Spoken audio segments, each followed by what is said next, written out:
तुम्ही तांदळाची भाजी कधी बनवली आहे का? बनवली असेल तर एक गोष्ट सांगा. तुमच्या घरात तांदळाची भाजी सगळे आवडीने खातात का? कारण अनेकांना तांदळाची भाजी दिसली की वाटतं ही साधी पालेभाजी, यात एवढं काय खास? पण आज हीच तांदळाची भाजी मी अशा साध्या पद्धतीने बनवणार आहे की तयार झाल्यावर तिचा रंग, सुगंध आणि चव पाहून तुम्हाला वाटेल, अरे पालेभाजी अशीही बनवता येते. आणि सगळ्यात महत्त्वाची गोष्ट म्हणजे भाजी बनवताना एक छोटीशी गोष्ट लक्षात ठेवायची आहे, नाहीतर भाजीचा स्वाद आणि पोत बदलू शकतो. म्हणून आजची तांदळाची भाजी शेवटपर्यंत नक्की बघा.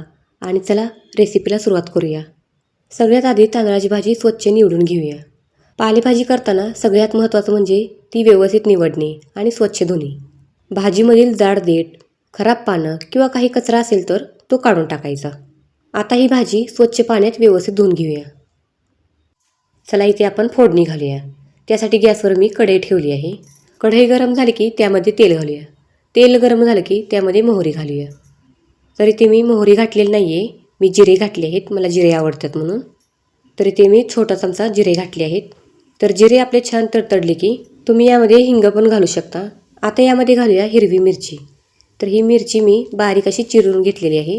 तुम्ही चेचून पण घालू शकता. तुम्हाला तिखट जास्त आवडत असेल तर तुम्ही मिरचीचं प्रमाण जास्त करू शकता तुमच्या आवडीनुसार. आणि जर लहान मुलं असतील तर तुम्ही मिरचीचं प्रमाण कमी करा. आता मिरची थोडी आपण परतून घेऊया. मिरचीचा सुगंध किती छान येतोय ना.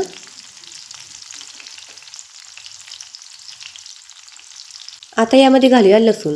तर 9 ते 10 पाकळ्या मी हा चेचून घेतला आहे. तर इथे लसूण घालून व्यवस्थित असं परतून घेऊया तेलामध्ये. मी ते लसूण घातलं आहे. तुम्ही कांदा घालता का लसूण, मला हे कमेंट करून नक्की सांगा. लसूण घातल्यावर तो हलकासा मऊ होईपर्यंत आपण परतून घेऊया. लसूण पूर्ण लाल होण्याची गरज नाही. आता यामध्ये घालूया आपण थोडीशी हळद. तर मी आत्ता हळद घालणार नाही आहे. मी तुम्हाला हळद कधी घालायची हे नंतर सांगते. तर हा लसूण आपण तेलामध्ये व्यवस्थित असा परतून घेऊया. एकसारखं हलवत राहायचं, नाहीतर काय होईल, खालून करपेल. तर काही मैत्रिणी काय करतात, यामध्ये आत्ताच मीठ घालतात. तर मीठ आत्ता घालायचं नाही. ज्यावेळी आपण भाजी घालतो ना त्यानंतर मीठ घालायचे. म्हणजे भाजी आपली जी जसजशी शिजल तसतशी कमी होते. नाहीतर काय होते, मिठाचं प्रमाण आपल्याला कळत नाही. आता आपली निवडलेली तांदळाची भाजी यामध्ये घालूया. भाजी कढईमध्ये घातल्यानंतर सुरुवातीला थोडीशी जास्त वाटेल, पण काळजी करू नका. पालेभाजी शिजल्यानंतर त्याचं प्रमाण कमी होतं. आता फोडणी आणि लसूण मसाला व्यवस्थित लागेल अशा पद्धतीने हलक्या हाताने आपण हे परतून घेऊया. आणि ते एक महत्त्वाची गोष्ट, पालेभाजीमध्ये लगेच भरपूर पाणी घालायची गरज नसते, कारण तांदळाच्या भाजीमध्ये स्वतःचेच पाणी प्रमाणात असतं. त्यामुळे आधी भाजी स्वतःच्या पाण्यावर शिजवून देऊया. तर ही भाजी व्यवस्थित अशी मिक्स करून घेऊया तेलामध्ये. तर हे प्रमाण जास्त आहे म्हणजे मी 2 पेंड्या घेतल्या आहेत.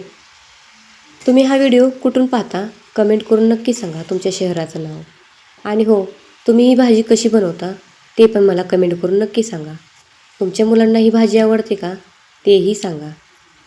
तर ही भाजी आपण व्यवस्थित अशी मिक्स करून घेऊया, म्हणजेच परतून घेऊया. याच्यावर आपण काय करायचं, झाकून ठेवायचे. तर तुम्ही इथे पाहू शकता, जसजसं आपण हलवू का नाही म्हणजे परतू का नाही तर याचं प्रमाण आपलं कमी कमी होत जातं, म्हणजेच ही शिजत जाते. तर यात मी पाणी घातलेलं नाही, त्याच्या अंगचंच पाणी आहे ही भाजीमधलं. तर आपण यात पाणी अजिबात घालायचं नाही आहे. तर तुम्हाला मी स्टार्टिंगला बोलले होते आपण मीठ आणि हळद घालायची आहे. आता ही आपली भाजी निम्मी शिजली आहे. आता यात आपण हळद घालूया. थोडीशी हळद घालते, त्याचबरोबर थोडीशी मीठ घालते, म्हणजे चवीनुसार मीठ घालते. मीठ घालून आपण हे व्यवस्थित असं परतून घेऊया. मीठ कधीही भाजी अशी परतली की नाही त्यानंतर घालायची, म्हणजे आपल्याला अंदाज लागतो. नाहीतर काय होते, ज्यावेळी आपण भाजी घालतो तेलामध्ये म्हणजे कढईमध्ये फोडणीच्या वेळी आणि लगेचच मीठ घातले तर काय होतं, अंदाज लागत नाही. त्यामुळे निम्मी भाजी आपली शिजली की त्यामध्ये आपण मीठ घालायचे.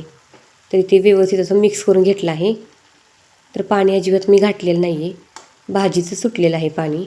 शक्यतो ह्या भाजीमध्ये आपण पाणी घालायचे नसते. आता आपण काय करूया, ही व्यवस्थित परतून घेतली आहे. याच्यावर आपण झाकून ठेवूया, म्हणजे जे पाणी आहे ना ते आटेल. मैत्रिणींनो, इथंपर्यंत व्हिडिओ तर पाहिलाच आहे, तर एक छोटासा लाईक करा. त्याचबरोबर चॅनेलवर जर नवीन असाल तर सबस्क्राईब देखील करा. आता याच्यावर आपण झाकूया आणि एक 5 मिनटानंतर आपण याच्यावरचं झाकण काढूया. तर इथे पाहू शकता तुम्ही, भाजी आपली शिजत आहे. एक 5 मिनटं झाले की याच्यावरचं आपण झाकण काढायचं आहे. जास्त पण अशी गिर अशी शिजवायची नाही, थोडी अशी सुटसुटीत शिजली पाहिजे आहे. थोड्या वेळाने झाकण उघडून बघूया. तर याच्यावरचं आता मी झाकण काढते. वा, तांदळाची भाजी किती मऊ आणि छान झाली आहे ना. आता भाजीला हलक्या हाताने एकदम हलवून घेऊया आपण.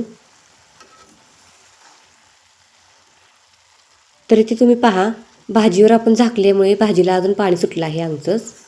तर हे आपण आठवून घेऊया अजून. जर तुम्हाला असं आवडत असेल तर तुम्ही असं पाणी ठेवू शकता. भाजी आपली इथे शिजली आहे चांगली, पाहू शकता तुम्ही. जर गरज वाटली आणि अशी एकदम कोरडी झाली झाकण उघडल्यावर, तर तुम्ही 1 चमचाभर पाणी छोटंसं घालू शकता. पण जास्त पाणी घालायचं नाही. आपल्याला तांदळाची भाजी मोकळी आणि चविष्ट हवी आहे, पानसट नको. आता भाजी व्यवस्थित शिजली आहे. एकदा चव बघूया. मीठ आणि तिखट योग्य आहे ते पाहूया. आता भाजीला थोडंसं परतून घेऊया. यामुळे उरलेलं पाणी आटेल आणि भाजीचा स्वाद आणखीन छान येईल. कढईतून येणारा सुगंध अगदी जबरदस्त आहे. अगदी साधी तांदळाची भाजी पण योग्य फोडणी आणि योग्य पद्धतीने बनवली की किती छान लागते बघा. तर मंडळी, आपली गरमागरम तांदळाची भाजी आता एकदम तयार झाली आहे. बघा भाजी किती छान दिसते. ही भाजी गरम भाकरीबरोबर, गरमागरम पोळीबरोबर किंवा आपल्या आवडीनुसार जेवणामध्ये सर्व करू शकता. आणि आजची सगळ्यात महत्त्वाची टिप पुन्हा एकदा सांगते. पालेभाजी स्वच्छ धुणं, जास्त पाणी न घालणं आणि भाजीला जास्त शिजवून लगदा न करणं, या तिन्ही गोष्टी लक्षात ठेवल्या तर तांदळाची भाजी खूप छान जमते. आणि हो, सुरुवातीला मी एक तुम्हाला प्रश्न विचारला होता, तुमच्या इथे तांदळाच्या भाजीला काय म्हणतात? कमेंटमध्ये तुमच्या गावाकडलं किंवा तुमच्या भागाचं नाव नक्की लिहा. वेगवेगळ्या ठिकाणी या भाजीला काय काय नाव आहे हे जाणून घ्यायला मला खूप मजा येईल. तुम्ही अजूनपर्यंत तांदळाची भाजी करून पाहिली नसेल तर एकदा माझ्या पद्धतीने करून बघा.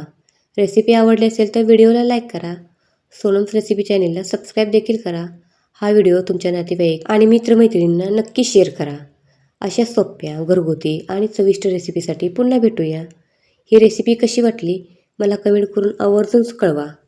आणि हो, यानंतरची रेसिपी तुम्हाला कोणती पाहायला आवडेल तेही मला कमेंट करून नक्की सांगा. तोपर्यंत नमस्कार आणि छान स्वादिष्ट जेवण करा.